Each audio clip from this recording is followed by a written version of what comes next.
language that we are going to find together. And it can be through any tool. It can be art, it can be drawings, it can be music, it can be movies, books that help put language in the experience of the clients. And all these are little treasures that we can grab on in what is exciting for the person. Where do you see that there is something that is alive in the person?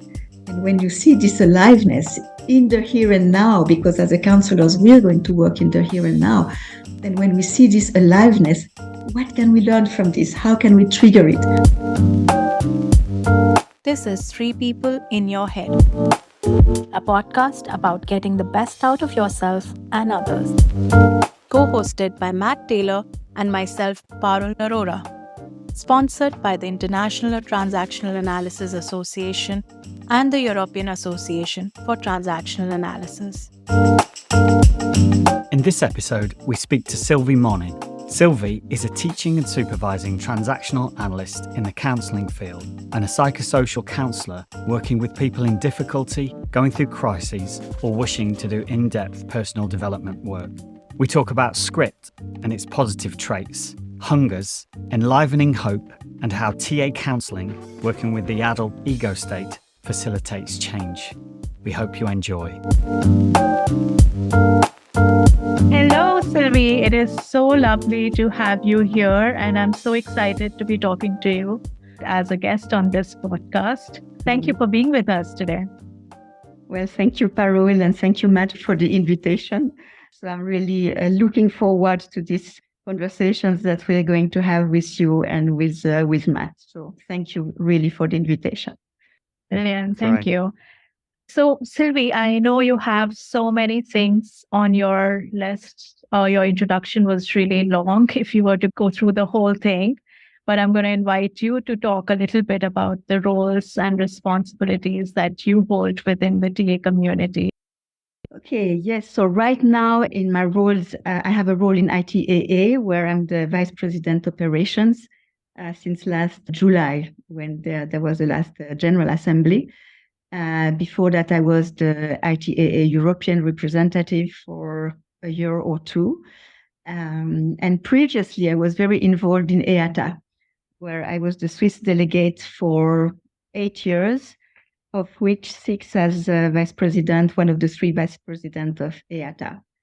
And for me, it's important to be part of the associations because I think it's really the associations that keep TA alive. Yeah. So that's very important. Yeah.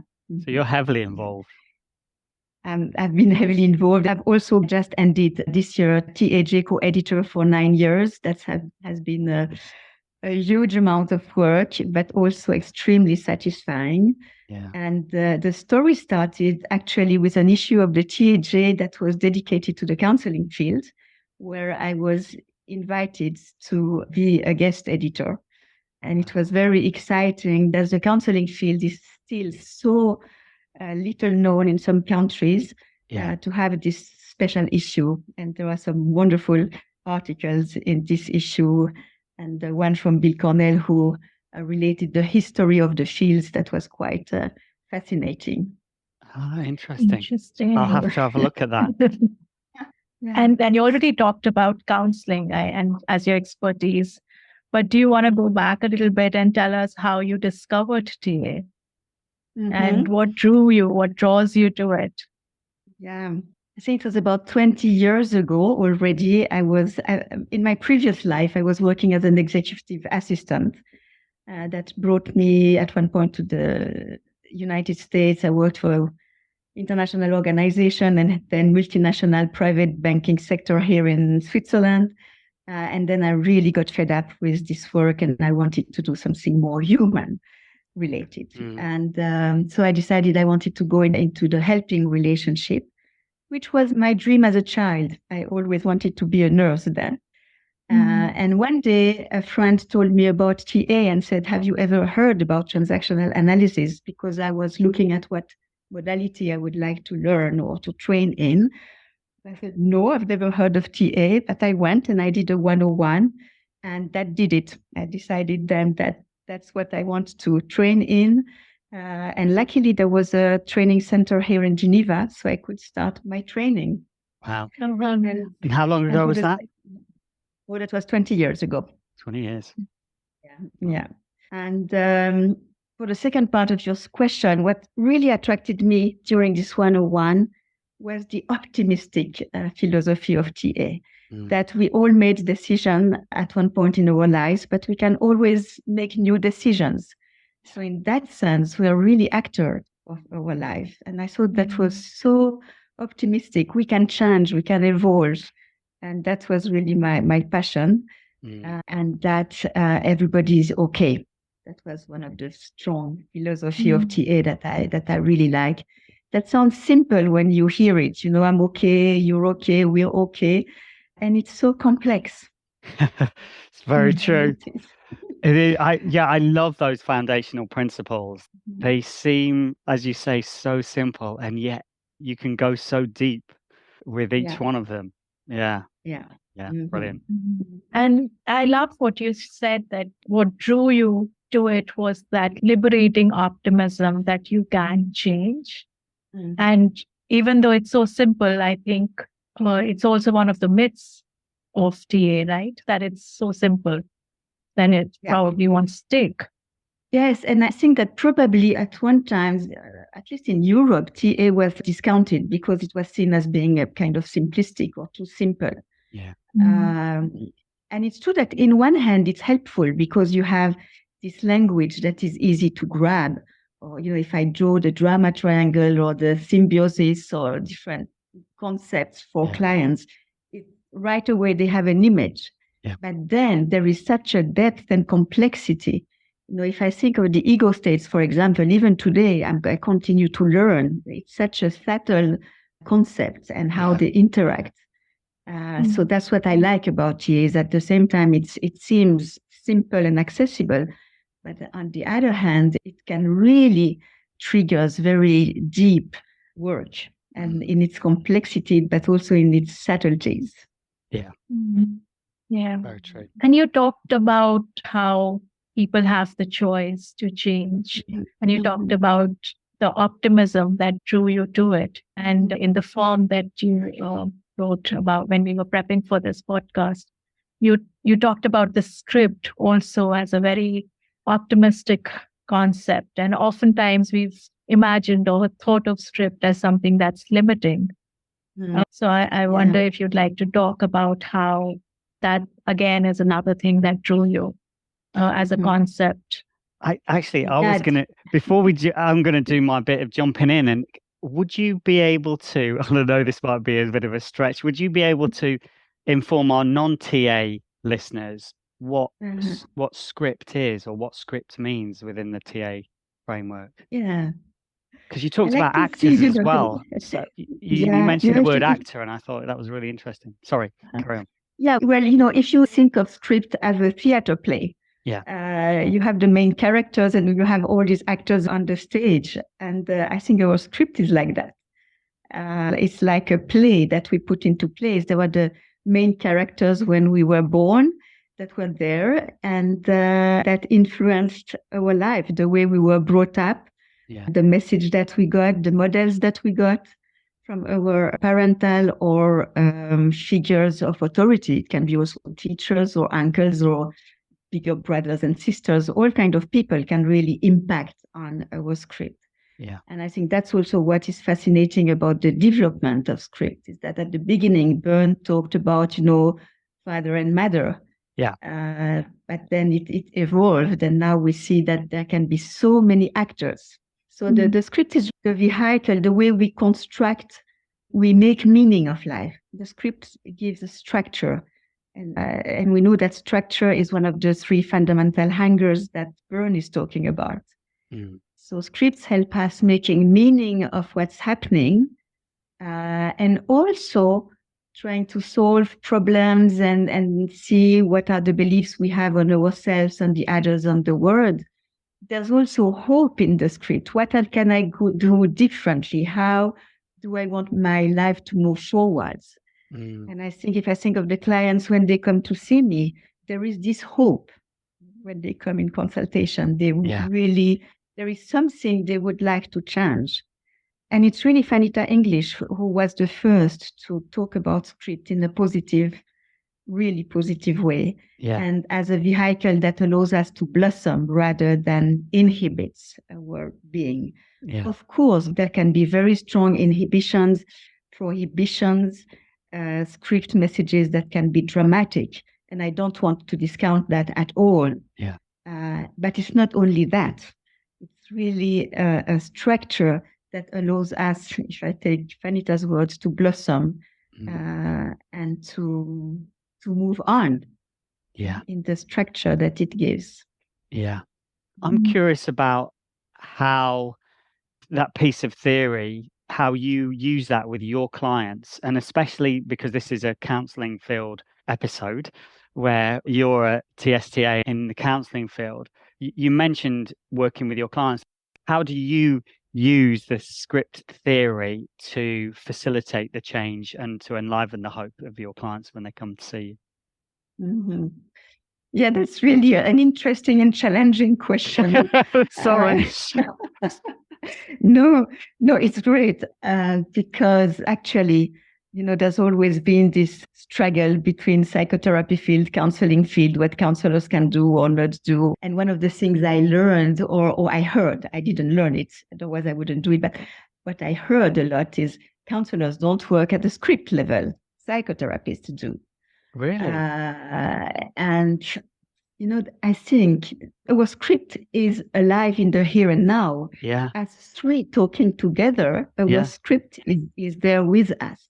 Yeah. So when working with a client, of course, the client is going to bring her script in the room. I cannot ask, one of my trainers says, it's like we ask the client to keep the script in the waiting room or the emotions in the waiting room because we don't work with emotions because emotions will be regressive. And if you regress, that's not counseling. So there is an author, Liselott Fassbind, who's a Swiss author, who wrote for that issue of the TAJ that I mentioned before, Counseling as a Treasure Hunt. That was the name of her article. Nice. And it's really working and looking at what are the resources of the person. Right. Yeah. And in her diagram, she put the script as a resources in the past.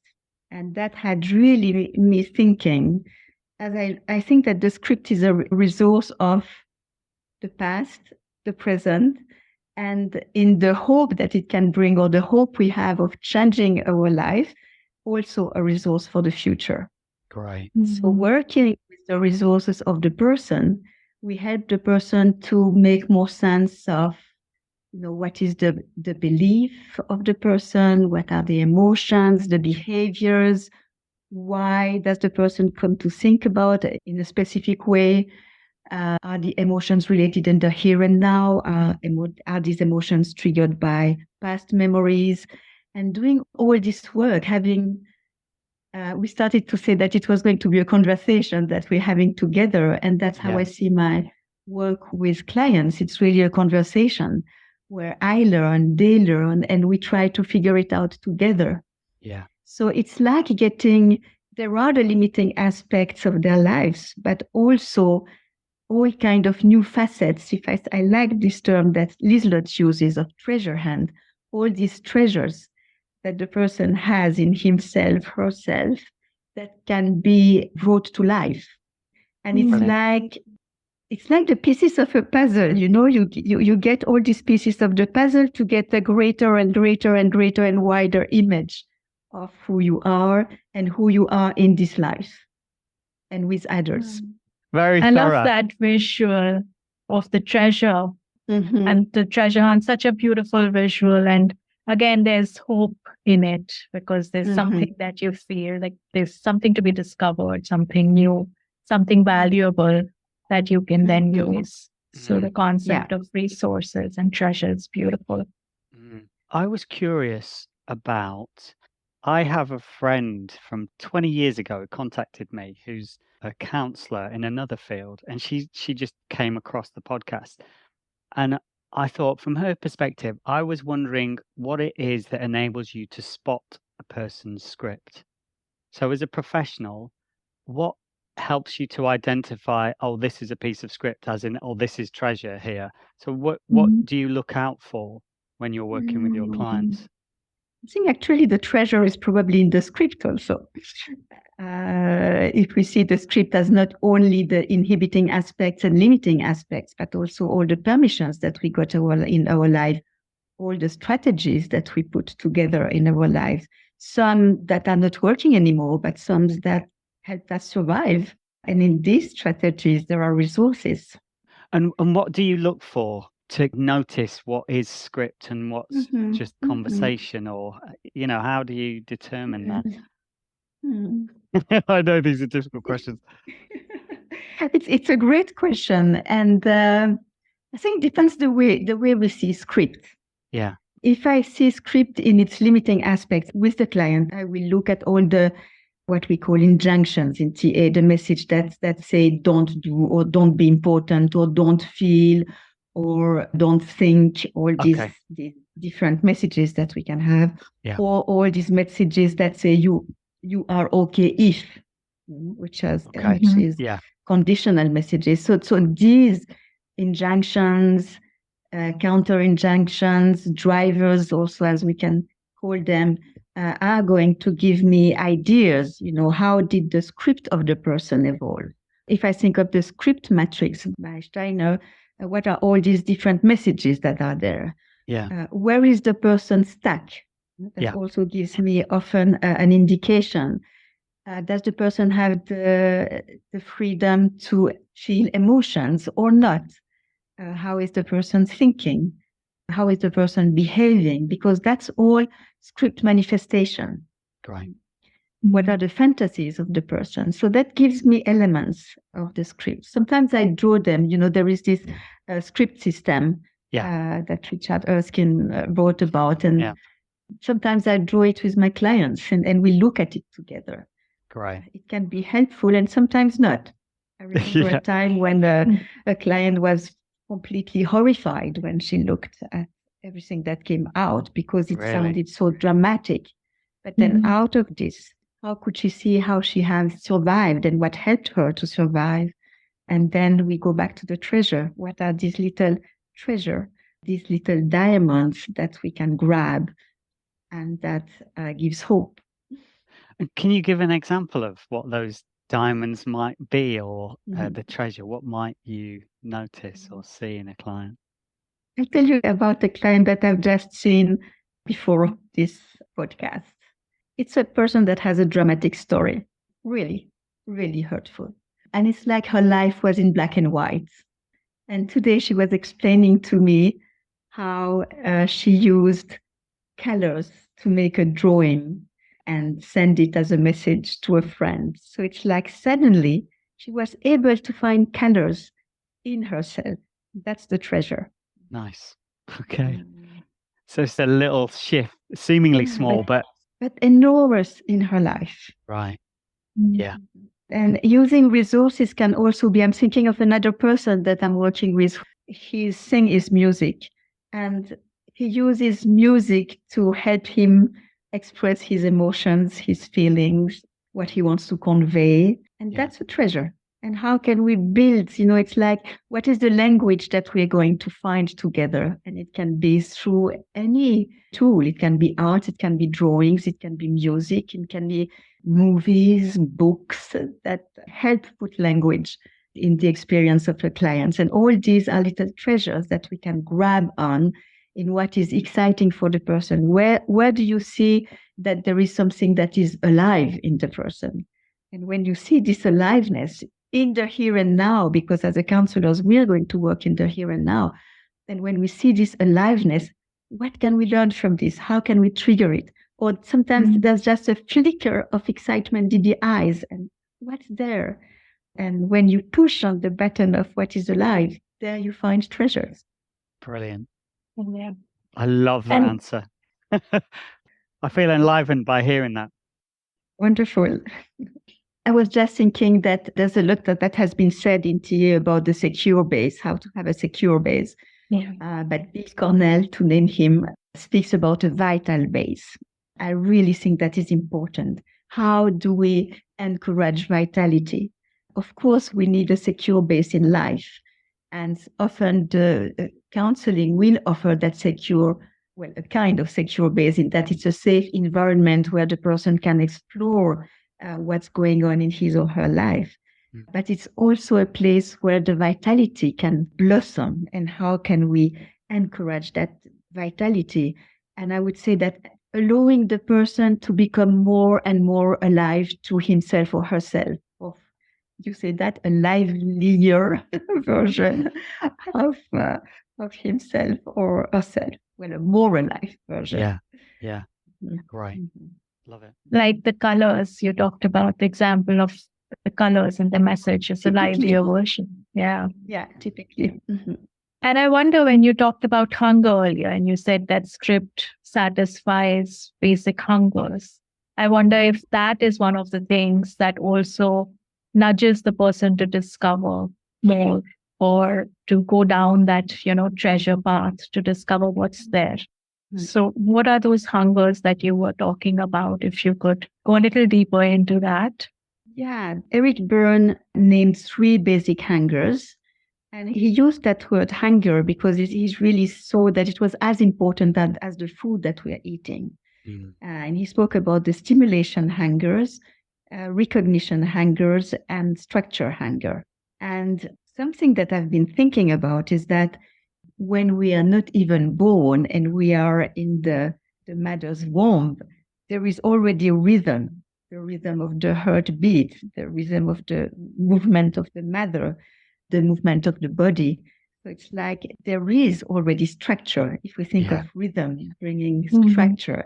And then as the baby comes alive, there is breath. And with breath comes the sensations, the body sensations. That's all the stimulation. And as adult beings, we still need to be stimulated in our senses. So the script, as Vanita English writes, answers that hunger for structure. Yeah. And in the structure and in the script and in the life of the person has received some recognition. And it will be important to look at what is the kind of recognition that the person got. Is it positive recognition or is it negative recognition, like humiliation, discounting, maybe violence? And how can the person learn maybe to get or to give different types of recognition? So that's an important hunger that we are going to look at too in counseling. And I'm always interested to see when I'm working with a person, is one of the hungers more invested than the others? What does this give me as an indication? When you say invested, how do you tell? How do you notice whether someone's more invested in one hunger than another? Yeah, I'll give you an example. Maybe that's the best way to illustrate it.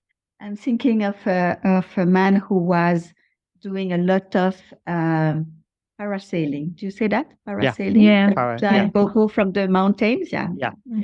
And he was going there every weekend, anytime, every minute he had, he would go up the mountains and do parasailing, to the point that he was taking too many risks. And we've been wondering together, what is this quest for more and more stimulation? Because parasailing is a sensory experience, body experience. It's a lot of stimulation. Usually he did it alone. Yeah.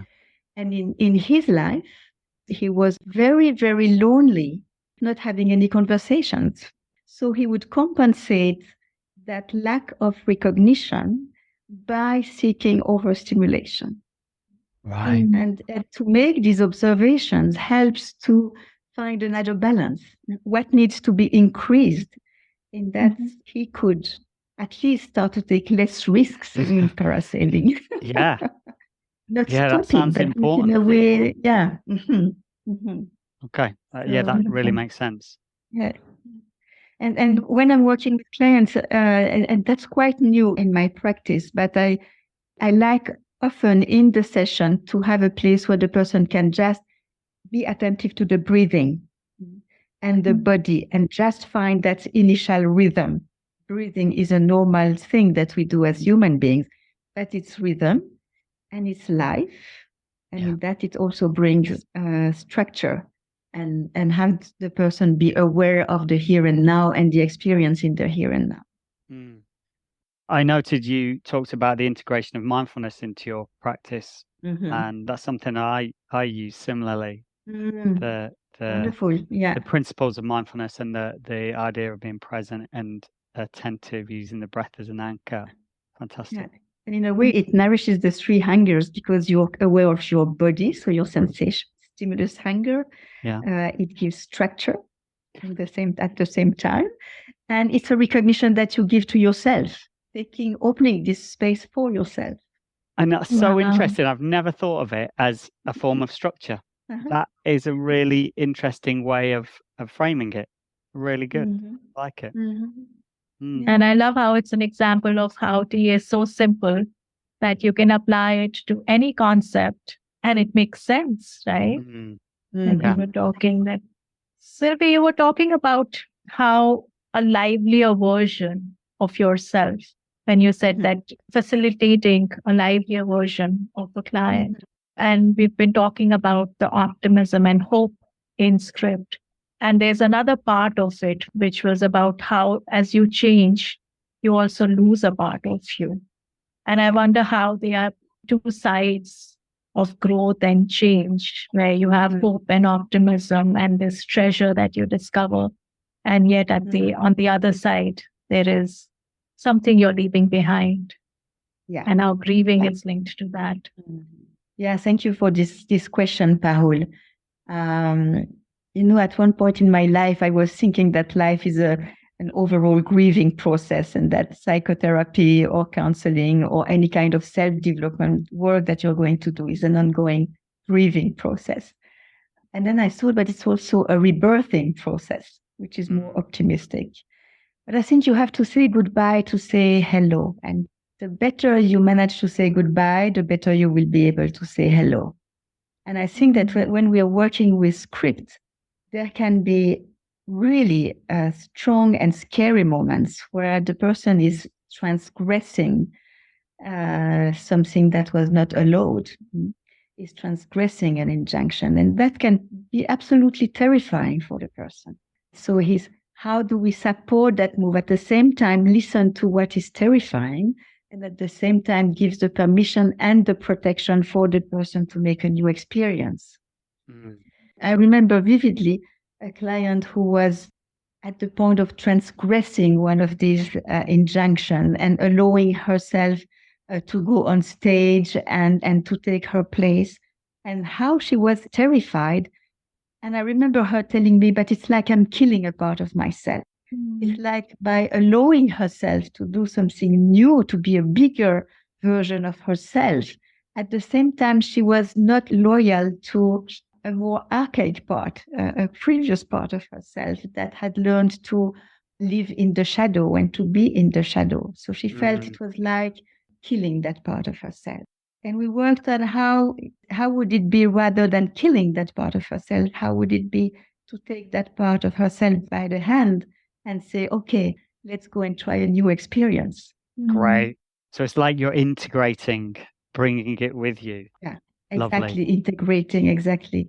I think it's also a work of being inclusive. We speak a lot about inclusivity these days in our world, but it's like being inclusive with all these parts that I have in me, all the developmental stages, all the hurt, all the pain, but also all the hopes and the joy and the pleasure.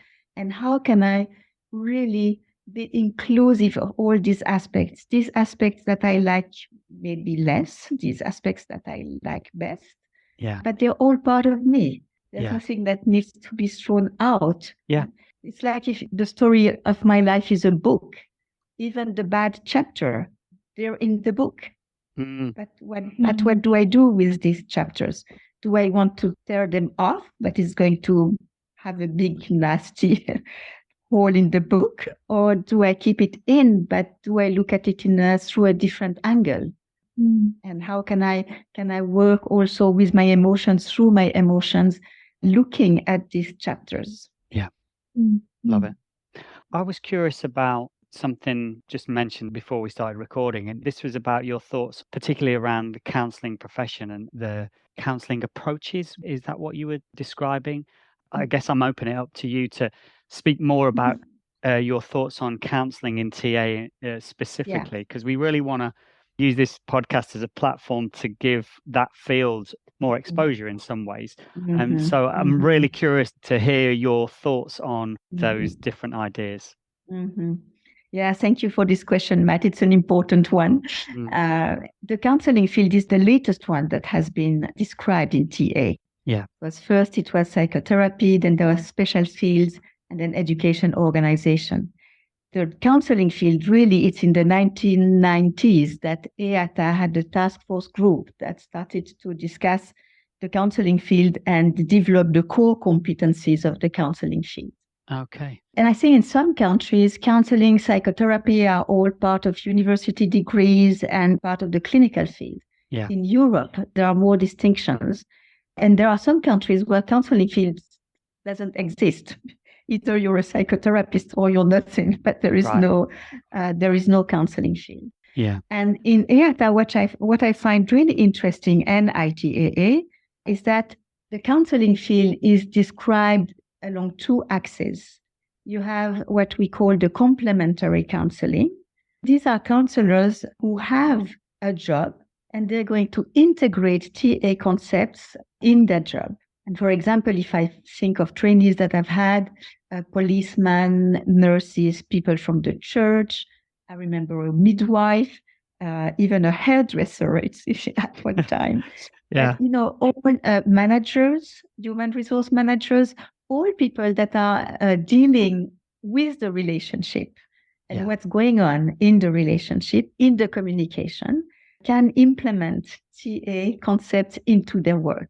Yeah. And that's what we call complementary counseling. So it's really a tremendous variety of areas, domains of application. Yeah. And then there is what they call in EATA, ITAA, the primary counseling, which is the counseling that I'm doing in that I have my private practice and I see clients on an individual basis or sometimes in groups. Okay. And I think these two aspects use the similar concepts, but will work differently with them. And there the contract will be very important. What is the contract I have with the person? If I'm, for example, I'm thinking of a deacon that we had in one training. If I'm a deacon and then I see people coming to visit me and seek my advice, how do I work as a deacon? How do I integrate TA in my work as a deacon? And what is the contract we're going to have together? And what will I do within this work? I was going to ask, just because I'm not sure I've asked this many times historically on our podcast, could you briefly tell us what you mean when you say contract in terms of what that means in TA?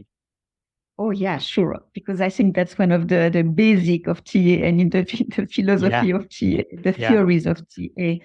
The contract in the sense that we are always going to define together what we will work on. Yeah. And there is a bilateral nature of contract in that both counselor and client agree on what we're going to work on and decide together. Yeah. And that's a safety net. And the contract, again, answers the hunger for structure. Yeah. And I think depending in what context I'm going to use TA as a counselor, be it in complementary counseling or primary counseling, the contract will make a big difference. Yeah. Yeah. I'd imagine the illustration of the deacon and his contract in his role with a member of his congregation or something like that. Yeah. Exactly. Very different from your primary example where they're coming to you specifically for an hour or whatever it is. Okay, brilliant. Yeah, and even when a client comes for individual work, we are going to start having a contract. What are we doing here together? And sometimes it can take a long time before we have a contract, but at least we know that we have reached a contract. Yes. And how do we work within this frame? And in the contract, we also include, what are the risks of sabotaging? How is the person going to sabotage himself or herself? What is the skills, the competence that the counselor is bringing into the work? What are the skills and the competence that the client is bringing into the work? In that sense of the bilateral nature, we are both in there. Yeah. And we are both okay. There's not one that is higher up, and how am I going to model this and to emphasize it in the relationship. Right. Yeah. And that's very Yeah. important, isn't it? That you both have a say in what the work is going to be, that it's Yeah. not just the client saying, this is what I want, or you saying, this is how it's going to be. This is what you need to do. Yeah, exactly. Yeah. Yeah. And I wonder, Sorry, go on. Yeah. I was going to ask, because you said counseling is a relatively newer field and you talked about the different ways that people can apply it. So for those who might not be yet decided, or maybe they're thinking about a secondary expertise, how did you choose? What made you choose counseling? Good question. Yeah, good question. Well, actually, when I started TA, I was interested, as I said before, in its philosophy and theories.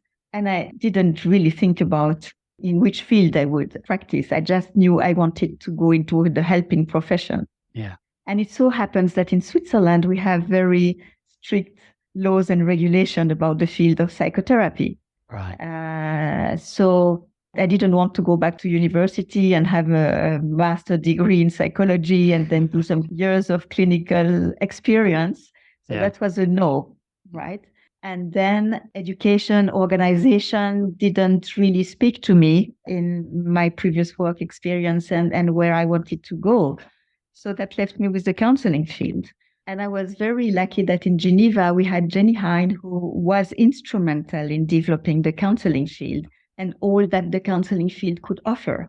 So for me, honestly, counseling field was perfect to help me, to have me work with people who are seeking help in the here and now and how can they improve their life or work through their struggles and dilemmas and conflicts, internal conflicts, external conflicts. So that sounded great.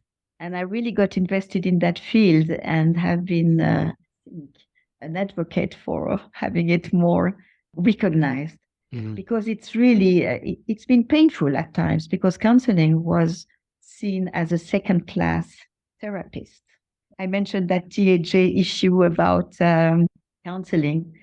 There is a wonderful article there by Nick Landeck, who wrote about working within limits. And he writes that and I have the paper here so I could read it, but he writes that psychiatrists are lords, psychologists the landed gentry, social workers the merchants with various status and success, and counselors the street sweepers. Oh, that's terrible. That's quite controversial. Gosh. But actually, if I'm thinking currently in France, there are big strikes because of political reason. And in Paris, the bins have not been collected for days now. So there are detritus all over the streets. So the street sweepers are so important. Yeah. I remember in lockdown in the UK, how much the communities celebrated the people who collected the waste because we appreciated that they were going out to work and they were keeping the order and allowing things to continue. And these are people who would normally be ignored or forgotten. So, So I'm proud to be a street sweeper. Love it. Good for you. Unsung heroes. Yeah. Actually, I've really been involved in having, I think all fields in a way overlap, but all fields have their own flavor, identity, limits. I think what is extremely important is that I know my limits. Yes. What am I trained to do? Yeah. And what am I not trained to do? Yeah. Which for me is more important than the limits that are put on paper. Yeah. I'm not trained to do or to induce regressive work. It's not something I'm doing as a counselor. Yeah. But then a person will spontaneously regret sometimes in the session. You cannot avoid it. Yeah. What do I do to bring back the adult? How do I do? José Grégoire has this beautiful word to describe the adult ego states where he speaks about lucidity.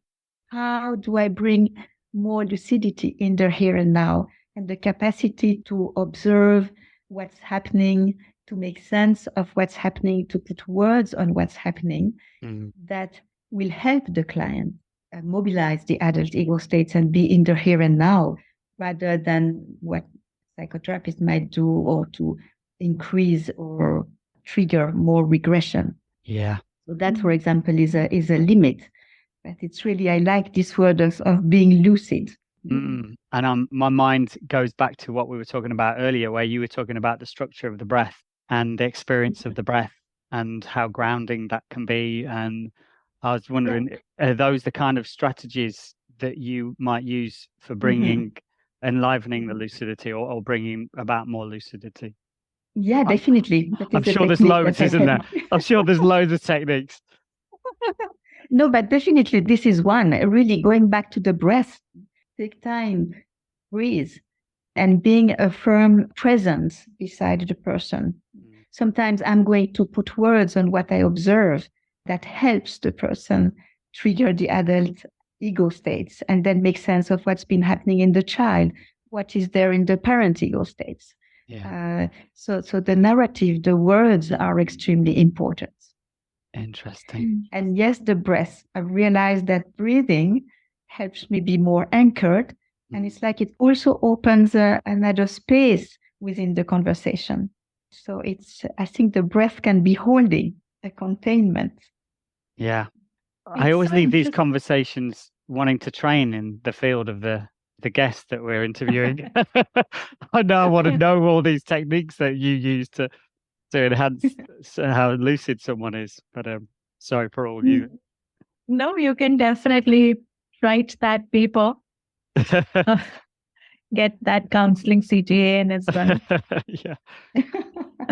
There was a transactional analyst that said one day that counselors are the general practitioner, and then you have the specialization, psychotherapy, education, organization. I like that a lot better than the previous one. You talked about street sweeper thing. I would definitely go with that one. Much that better. one, yeah.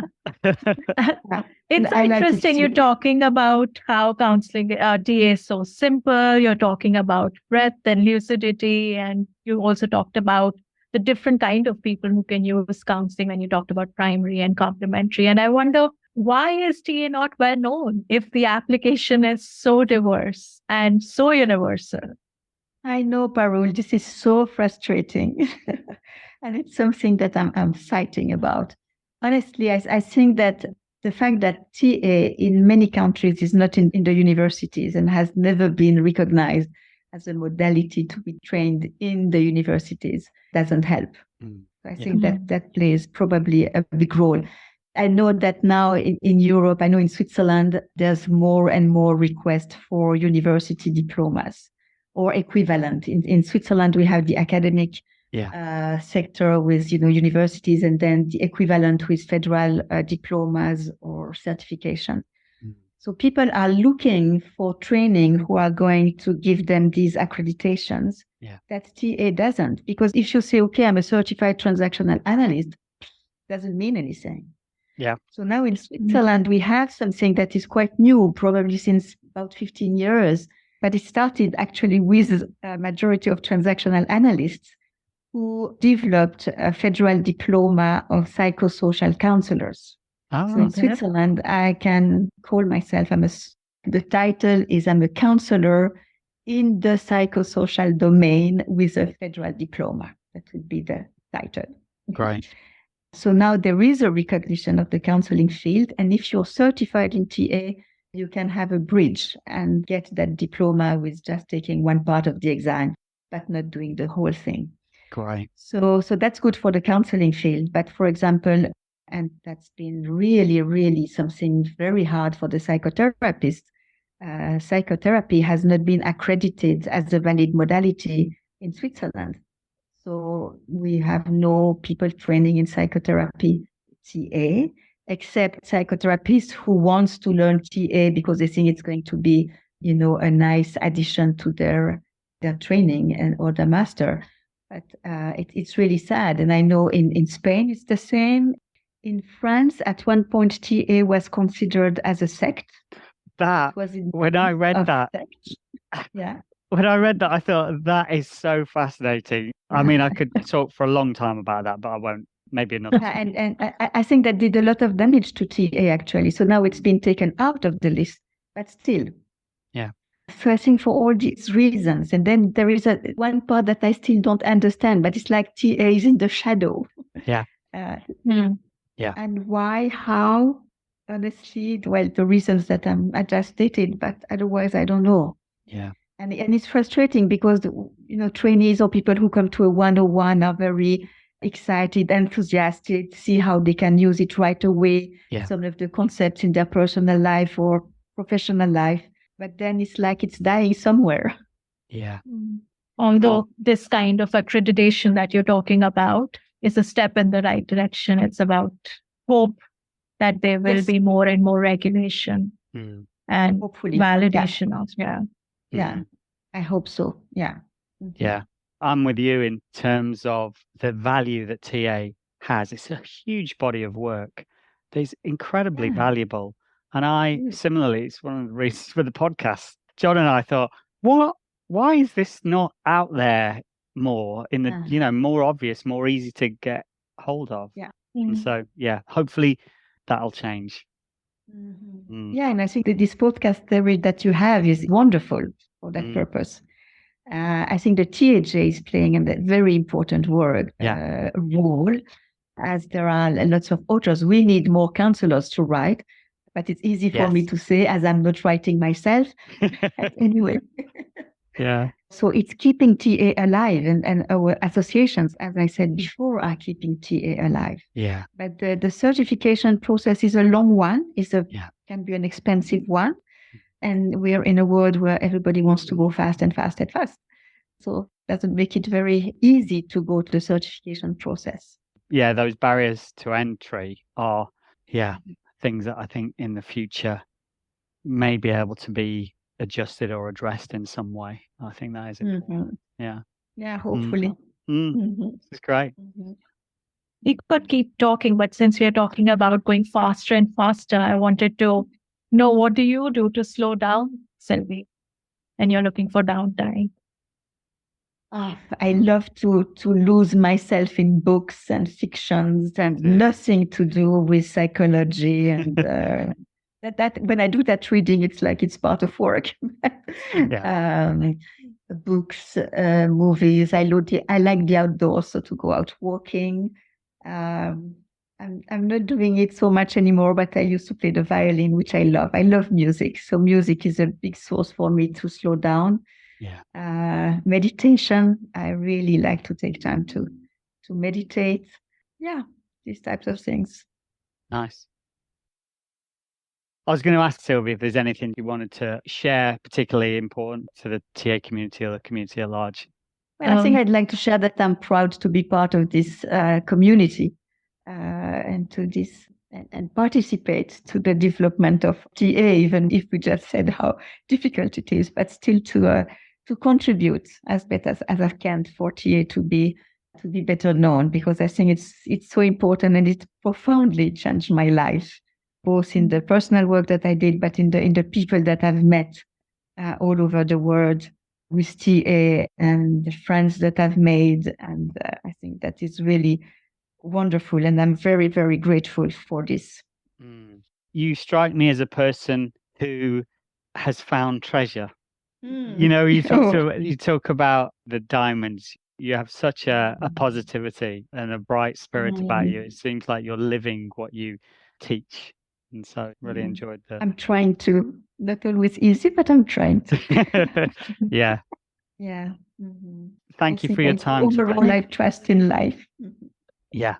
This has been so interesting. So many concepts came out in such a short time, to have so many nuggets that are making me think. And I'm sure our listeners have lots that they're taking away from this conversation as well. Sylvie, thank you so much for your time today, for being so generous with your thoughts, with the concepts, and for making it so simple. What we love about TA, you just made it sound so simple. It's been an absolute delight talking to you. Yeah. Thank you, Carol, and you, Matt, because it's been a wonderful experience discussing with you, honestly. Stimulating. I was talking earlier about this philosophy of TA and being really there in this respectful space and sharing ideas. And I think that's a wonderful experience, and maybe that models TA very well. Yeah, I think that's true. Yeah. Thank you so much. Really appreciate your time. It's been great. Thank you. Yes, wonderful. Thank you. As always, if you found anything in today's episode interesting, please feel free to reach out. You can visit our website, which has lots of information and TA resources, transactionalanalysispodcast.com. You can connect with us on all major platforms, Instagram, Twitter, LinkedIn, and Facebook. And you can email us at 3peopleinyourhead@gmail.com using the number 3 rather than the word. If you aren't already, please follow us wherever you get your podcast from. Thanks for listening. Sponsored by the International Transactional Analysis Association. You can find more information on the ITAA at www.itaaworld.org and the European Association for Transactional Analysis. You can find more information on IATA at www.iatanews.org.